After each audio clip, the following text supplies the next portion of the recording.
For the 2020 elections wrapping up, I interviewed Gena Brumitt, an American living abroad. Brumitt lives in London, Ontario, Canada, but votes out of Fairfax, Virginia County. She tells me about her experience living in Canada so far, and also breaks down the process of how Americans can vote living away from home.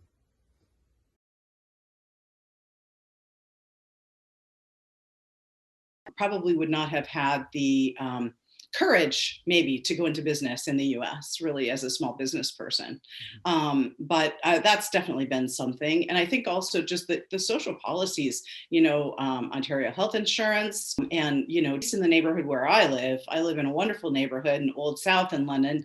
And there's a lot of really understanding, kind people. There's a lot of teachers and artists and creative type people here, and educators. And I think it's a beautiful place to live because their values are aligned with mine.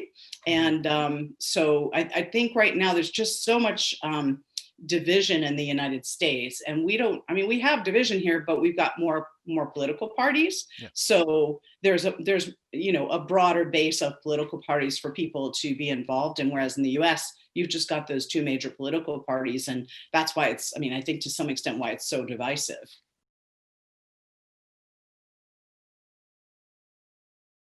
I think for me, I guess I'd like it if, for my daughter who's in her mid 20s, if she had the option that someday, if she wanted to go and work in the US, that would be something that she could do, but she certainly won't do that as long as we've got a Donald Trump in the White House. They should go to votefromabroad.org, and all the information is there. There's a drop-down menu for each state. You can find out when the deadlines are, make sure that you meet your deadline. There's also a federal write-in ballot that you can use. If you don't have time to register and get your ballot, you can register and get the write-in ballot and use that. But without going into a lot of detail, because every state is a bit different, I would say go to votefromabroad.org, and that I would definitely recommend. For Observer TV News, I'm Sean Olegario, London, Ontario.